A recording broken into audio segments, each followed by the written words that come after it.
Okay. Hey, everybody. Thanks for checking out my broadcast today. My name is Jonathan, and today is day 401 of my 3-year challenge to lose 300 pounds.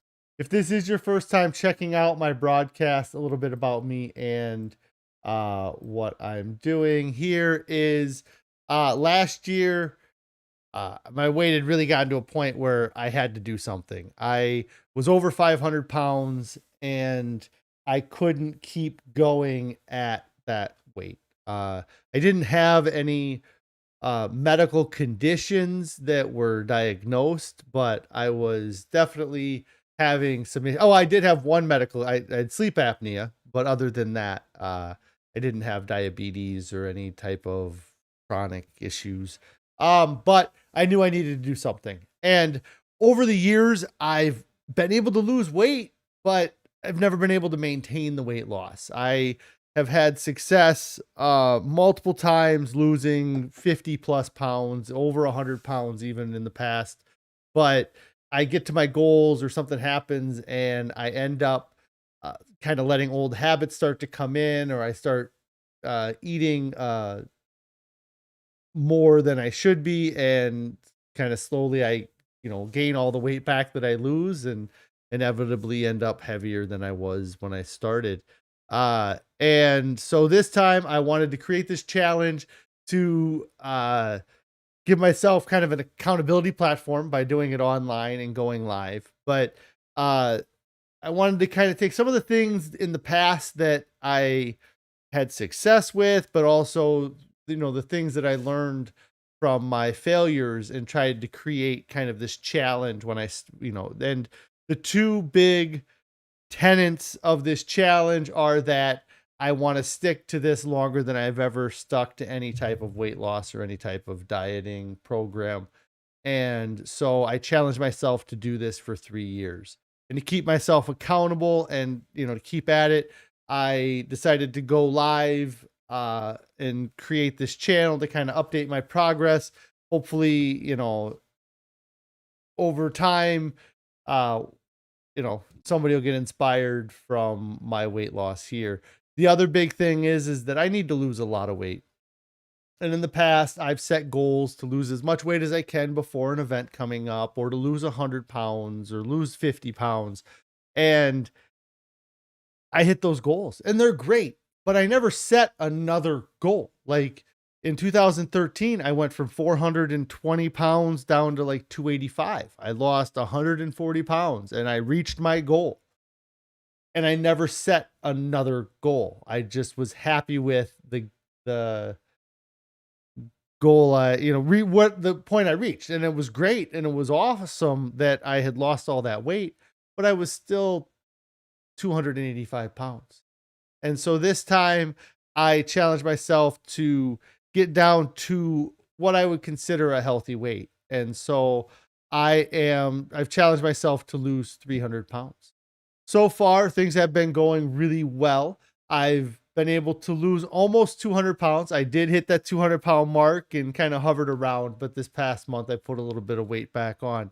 But I'm 1 year in, so I still have 2 more years to lose that last 120 pounds right now. And I'm feeling really good about where I'm at with my diet.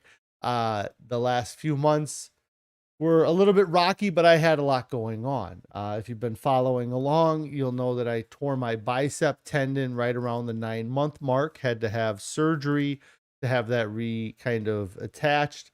And I've been going through physical therapy for the last few months. So I'm really excited to kind of hit this next month and grind and try to do see some positive movement with the weight loss. If anybody has any non-scale victories they'd like to share, I'd love to hear your guys' non-scale victories. Any questions, comments, let me know.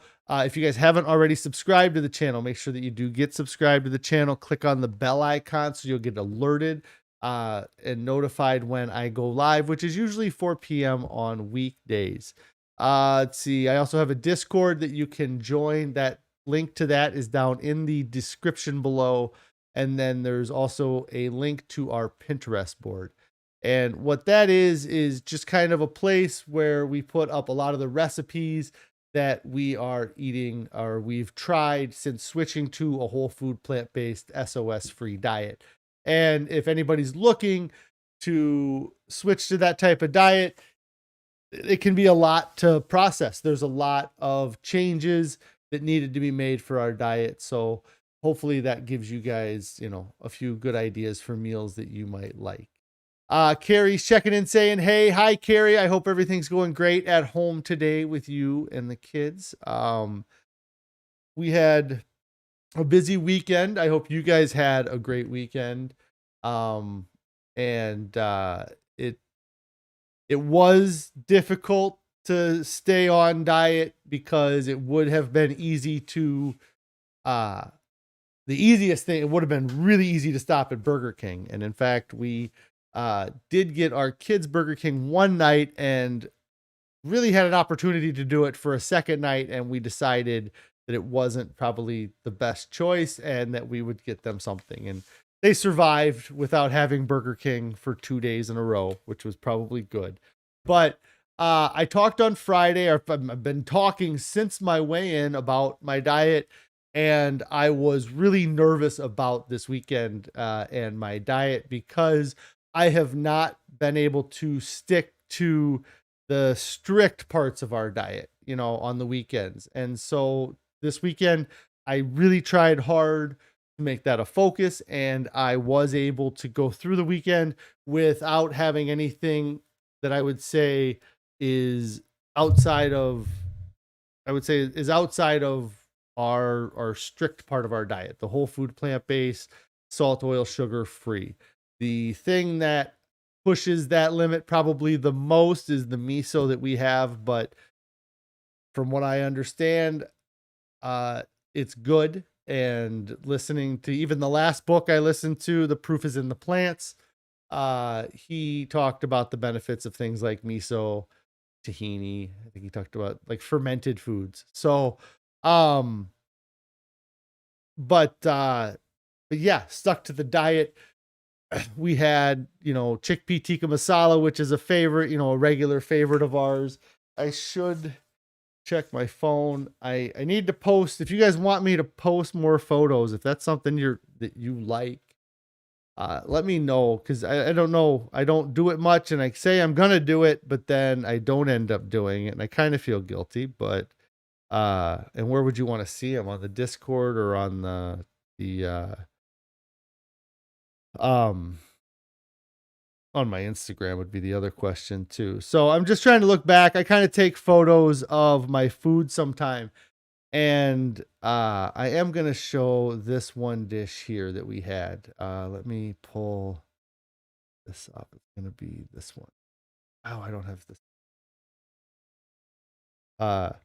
So this is a dish that prior to starting this diet, let's say, if Carrie would have said, hey, this is what we are having for dinner, I would have questioned the choice. And this is not actually how we ate it. This is just it in the bowl. This has chickpeas, apples, raisins. Carrie said that she made this chickpea salad on Friday. And it, again, I'm not a big fan of, historically, I got to say historically, right? Because everything prior to, November 1st, 2020 is like, I got to have like a BC kind of thing, like before plant-based and after plant-based. So, before plant-based, I would have turned my nose up at anything that was cold, especially for a dinner. I am not a big fan of like a cold pasta or a cold salad for dinner, but I've definitely changed my opinion on that over the past year, with just our regular salads and then things like this. So the first night we had this, I didn't have it quite the same way as I did when I had it as a snack. Either I had it for lunch Saturday or Sunday. It must have been Saturday because we were pretty busy Sunday. But I ended up, when I made it for myself, I put it on some Ezekiel bread, um, and just had like a, I guess you'd call it open face or just one sided. When we had it for dinner, we had it as a sandwich, and I definitely enjoyed it this way a little bit more. But the appearance of it, putting it on Ezekiel bread, I really was worried about how dry it was going to be. I should, uh, so I was, that was my biggest concern going into it, was how dry it was going to be. And I was very nervous, and I loved it. It was great. The apples and the raisins in there, just that sweetness was great. And I was even like thinking maybe maybe I should put like a something, like a dressing or something on the bread to make it more moist, and it didn't need it. It was great. If Carrie hasn't shared that, I would definitely recommend that. Um, Chances are it's probably from that Plant Powered Families book, because I know she's been going through a lot of recipes in that, and we've been liking the recipes. A few of them, I think she just takes them and doesn't add the salt, or doesn't, if it calls for salt, she doesn't put it in there for us, but maybe for the kids. But yeah, that was what I had for kind of a dinner Friday night, and then a lunch the next day.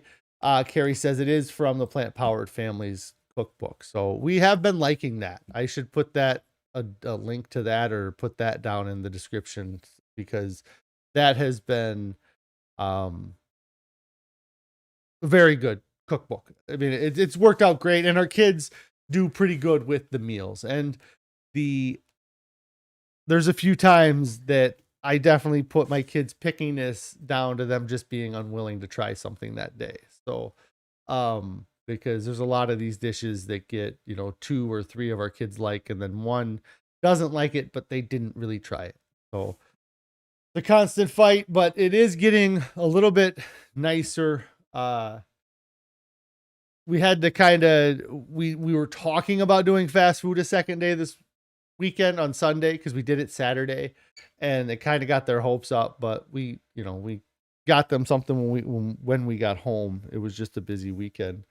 Um, but other than that, food wise, I was on point. I had temptations with what the kids were eating. I always kind of do now that we kind of had let those things slide.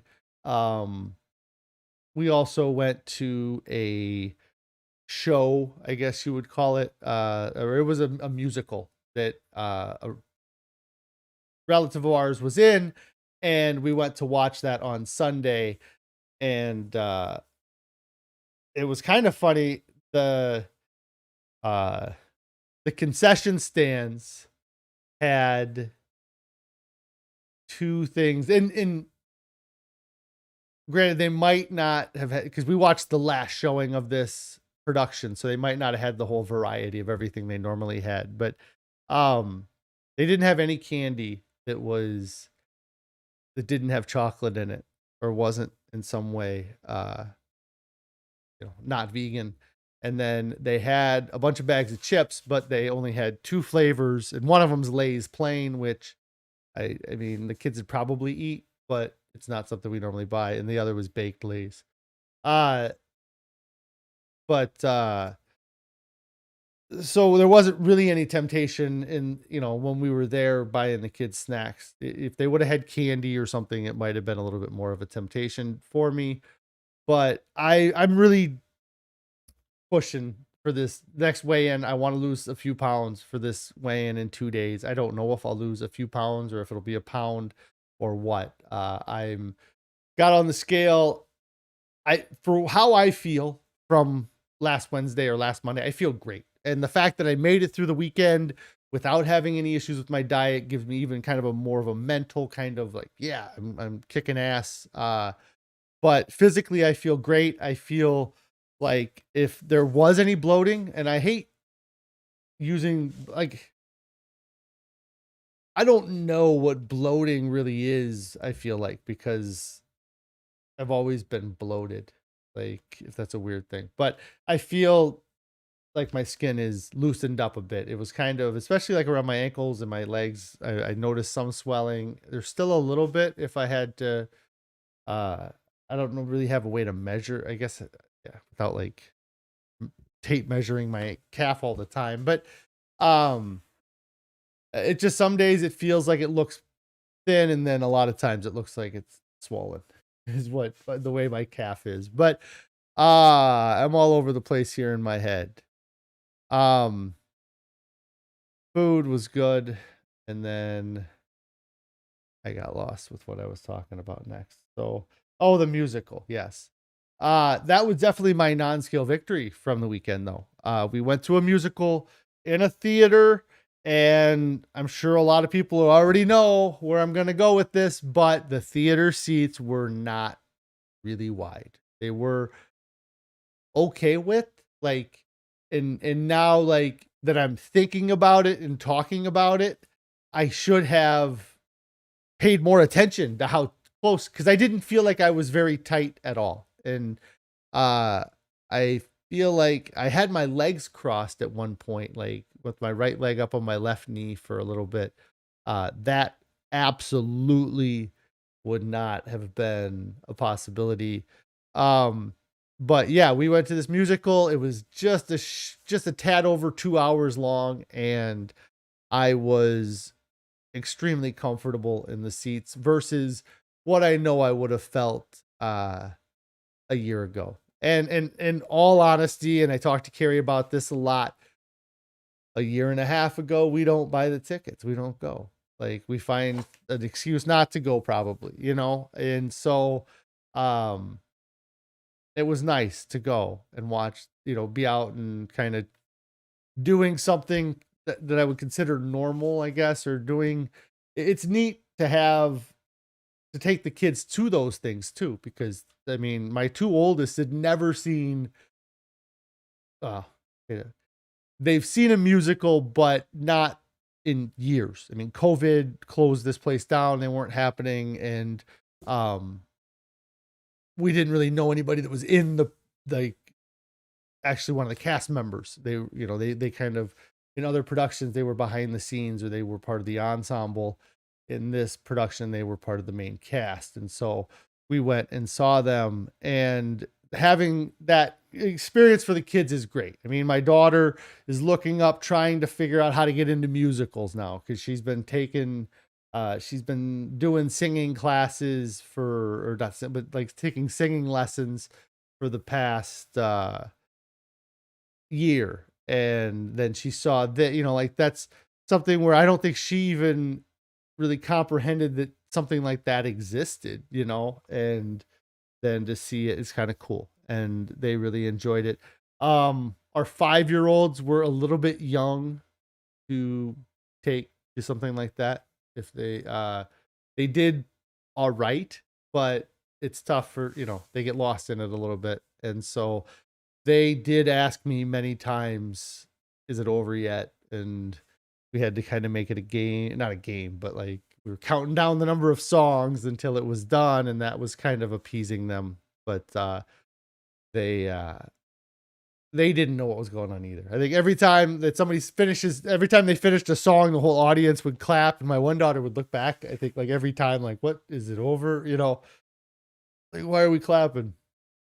But it was great. It was a good experience. And I also rode a city bus that I sat in, like a single person city bus seat, that the railings on that were very thin. And again, I wouldn't have fit on that very well at all. Like that, I wouldn't have sat in that seat. I'd probably taken up 2 seats, or me and Carrie would have sat next to each other and been cramped in a 2-seat kind of spot on the bus. But yeah, that was my non-scale victory, was just the seating there, being comfortable.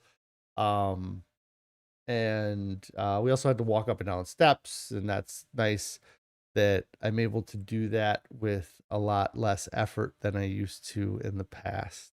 Um let's see. So diet was on point. I'm looking for suggestions on books to read. I'm pretty sure I'm going to read a book that is called Born to Run. It is written by an author named Christopher McDougall. Christopher McDougall. My brother actually just finished reading the book, and uh, it is a lot of, from my understanding, it's a lot about running barefoot or wearing minimalist shoes. The kind of damage that wearing sneakers has done to uh, the feet of people is something that's interesting. I've been battling this for months. I mean, the prior to the starting all of this, the weight loss stuff, my feet sucked. I mean, for years I wore the same pair of Merrells. They were like a Gore-Tex waterproof, loved the shoes.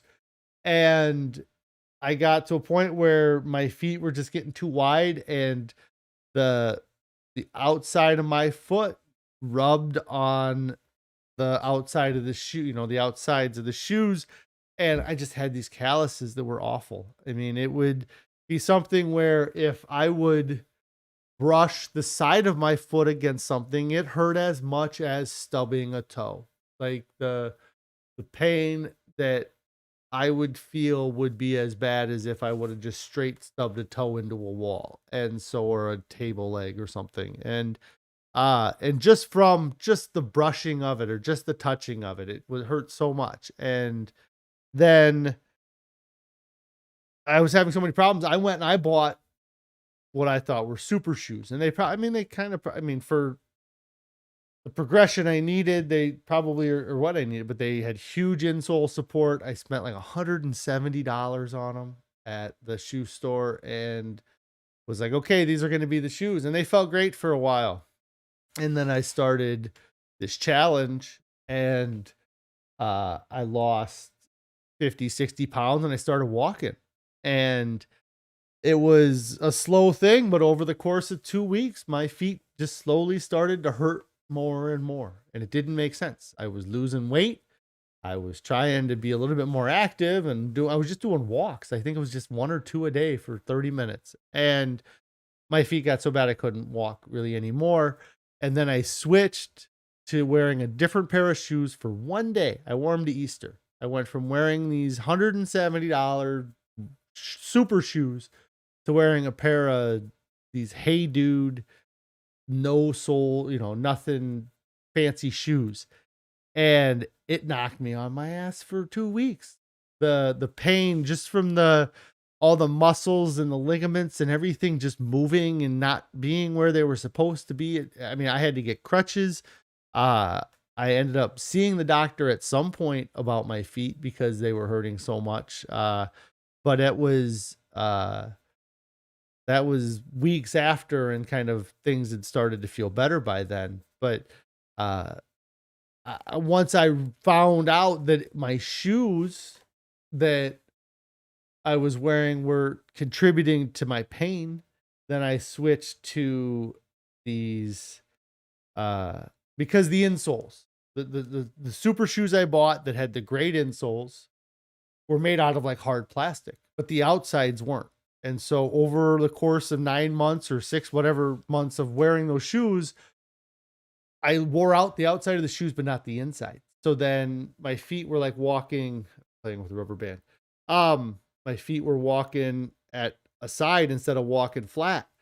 And so I wore those Hey Dude shoes for one day where so I was walking like this. It killed. I went and had my stride measured at a foot place to buy shoes. And I bought these Hoka shoes that honestly I probably needed because my feet were so messed up. Like I talk about it with Carrie because she gives me a hard time all the time about these Hoka shoes because I spent a lot of money on those Hoka shoes too. But after getting my, talking to those people at the shoe store and then looking at my old shoes and pointing out the insole issues, and then kind of just realizing what was going on. And when I was wearing these Hoka shoes in the store, just walking around, I could feel muscles and ligaments and bones in my feet like popping. Like I said something to the lady I bought. I was like, all kinds of bones in my feet just popped, and they don't feel bad. Just everything, And those Hoka shoes, what I feel like they were great medicinal. Like it went from me walking like this and my feet wanting to walk like this to having cushion, and so like I was still walking hard on the outsides of my feet, but the shoes had so much cushion that it just took whatever, so it got rid of a lot of the pain. And then once I started entertaining the idea of doing the sprint triathlon and training, that's when I switched over to the barefoot shoes, because I've worn barefoot shoes in the past, and I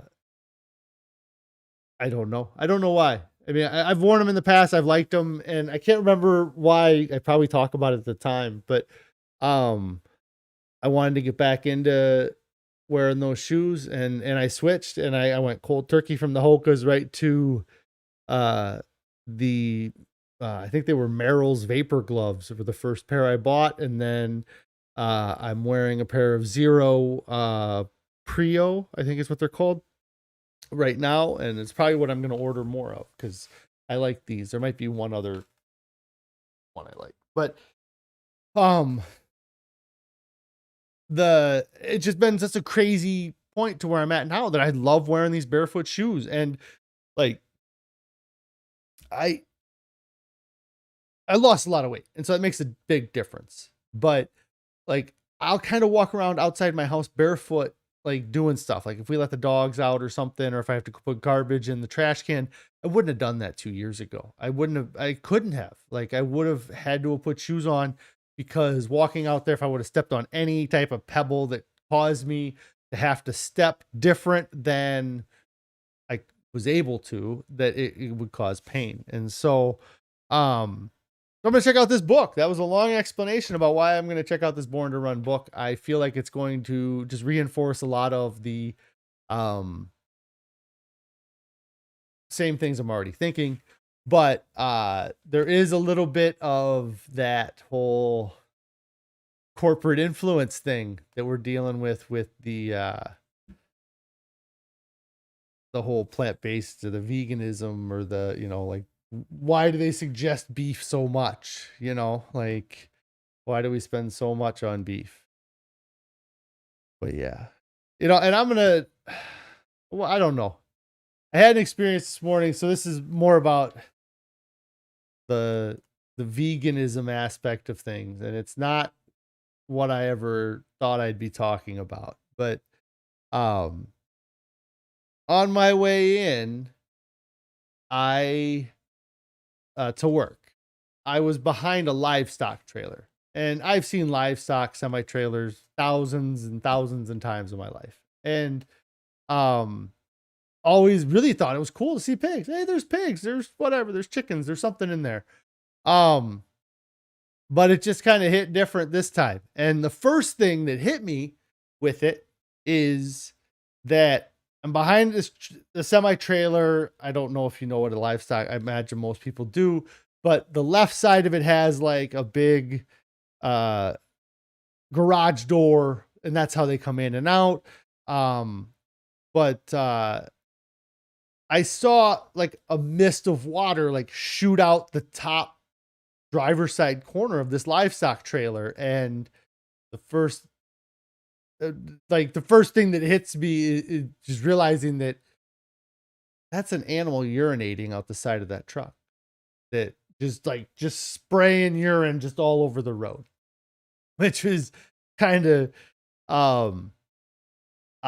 But then also that they're on the second deck, and I didn't even know what type of animal it was at this point. So I ended up being alongside of it, and I see that it is, it's cattle. And so there's 2 layers of cattle. I didn't even know they made cattle trailers that were 2 layers. I guess I never paid attention. I really didn't pay attention.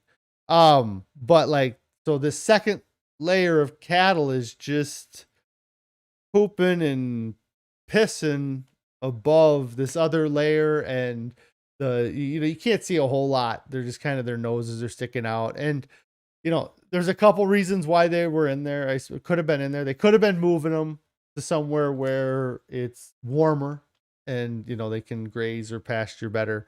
Or they took them to slaughter. And the crazy thing is, like, if they're taking them to slaughter, and that's how a lot of times, if I saw pigs, it's probably what I've seen the most of these trailers is pigs in these trailers. But I never thought much of it. I didn't think of that as a trailer full of animals going to get killed. And then also, and it's something, this is, like I said, this is not something I ever thought I'd be talking about, but like, they had already eaten their last meal then. They've already had their last sip of water. Like, they don't go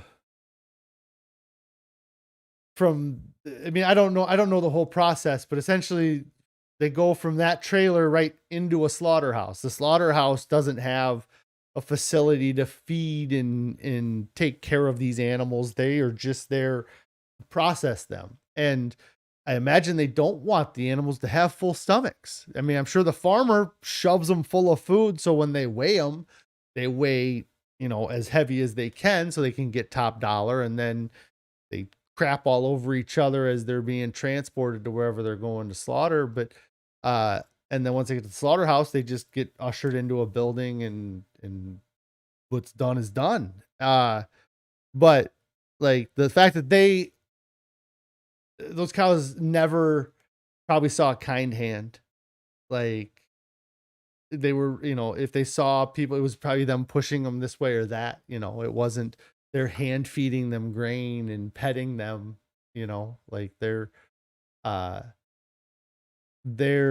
whole existence was just for food. So there's no point in keeping them live longer than they have to, or giving them any more effort than they need, because you're just cutting into farmers' profits once you do that. So I don't know. It was an odd thing to see this morning, and then to just have this totally different reaction to it than I have in the past. Like, in the past, I've always thought it was cool. I thought, like, I would have pointed it out to my kids. I would have said, "Hey kids, look at those pigs." And now if I say, "Hey, look at all those animals going to get murdered." Huh. Something different. Not what I thought I'd be talking about. Anyways. But I felt like I had to at least bring it up, because it was such a, I don't know. I noticed it. Anyways, I think that I went through everything I was going to talk about today. I hope you guys had a great weekend. Ours was busy. I was able to stay on diet. I'm happy with that. So what sucks about being home on the weekend, though, is the volume goes up. I may be eating on diet, but the amount of food I'm eating is up because I'm around it a little bit more. Had a great time out with the family and did some things. But yeah, so I want to thank you guys for checking out my broadcast today. If you haven't already subscribed, get subscribed. Click on that bell icon. Turn on notifications. Come on, what you doing? Join the family. And then I'll be back on tomorrow. I'm gonna weigh in on Wednesday. I'm doing it every Wednesday, weighing in. You guys should weigh. I'm got on the scale. I need to be weighing in. I didn't even talk about working out. I didn't work out at all. 0 times. I'm hoping to work out tonight. Get subscribed. Join the Discord. Get started on your diet. If you're not started yet, why? Write it down in the description. Tell me why you're not started on your diet. That's what I want to know. And if you're listening to this 35 minutes and you haven't started, crazy. Get started on your diet right now. Nobody ever gets to the end and says, "I'm so happy I waited that weekend. I would have missed out on all that fun." No, they would have been like, "God, I wish I would have figured out how to have all that fun and be on my diet, because I'm doing it now." So start your diets now, folks. Get them done. You guys all have a great evening. I'll see you tomorrow at 4.